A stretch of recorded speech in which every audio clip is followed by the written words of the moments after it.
So this is the second part of the course where we will build and understand the Flask app. Now we start off with loading our deep learning model onto the Flask application itself. We have defined load model for it. So you can see that the model defined here, actually the function defined here is present, and the description says load model once at running time for all the predictions.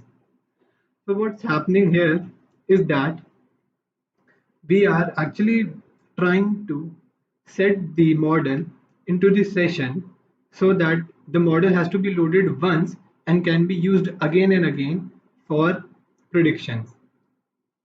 Now session is something that is, let's say, holds all of the temporary variables that can be, let's say that, yeah, for a browser you go into the browser and in the browser you search for a blog, then you try to log in into the blog. Now once you have logged in, suddenly you close the browser. Now when you reopen the browser and go to the blog site, you would see that you are still logged in into the blog itself.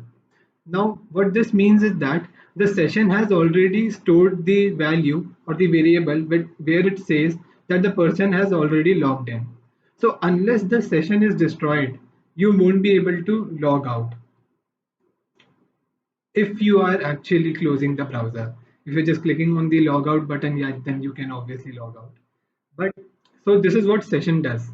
Session is basically holding all the data that is going to and fro from your server and client and storing it unless it is destroyed or unless the session times out. So similarly, we are loading our model likewise using the get default graph function. So what this does is makes a graph for all the computations that the model will be doing and stores it as a graph. Now once this graph has been established, we don't have to load the model again and again, and you can use the graph itself. So that is what we are doing here, and we are calling our saved model. Okay. Then you can see the next function is predict function, which is taking actually the path of the file. This would be more clear later on. So you can see that the load image is taking the path and the target size. Now you might notice the target size is not 224. This is because I am not using MobileNet. I have already trained a model, okay, and I am using that model. It is better than the model I showed you in the last part, but still doesn't, quite reach the mobile net power. But still, since it's my own build, I'm using that itself. So it takes the dimensions of 128 by 128, that is width and height, and then I'm expanding the dimensions accordingly for the model. And then you can see that from the graph, I'm now using my predict function of the model and predicting what class it would be, a cat class or a dog class. And I'm finally returning the result. So this is the part where all the rendering is being done for the Flask app, since above part was all the manipulation of the data. Here I'm just rendering the index.html page so that the first or home page of my web app can be shown.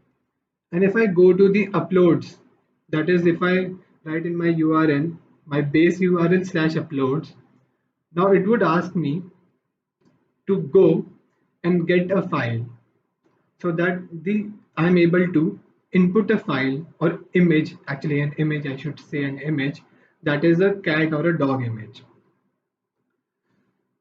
So once I get the image, I'm storing it into my uploads folder that I have defined here.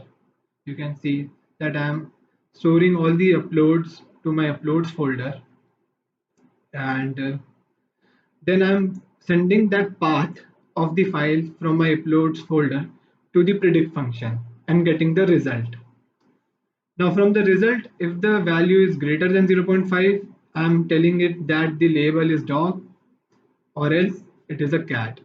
And finally, I'm just asking out for the accuracy. Then I'm just finally rendering the predict .html, and I would show you the prediction and the accuracy for it. So lastly, this is the create app function where I'm just starting with the loading the model and returning the app itself. So once I run this,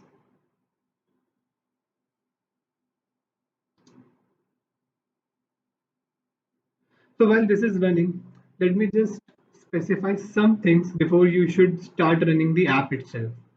The first thing is create a new project folder.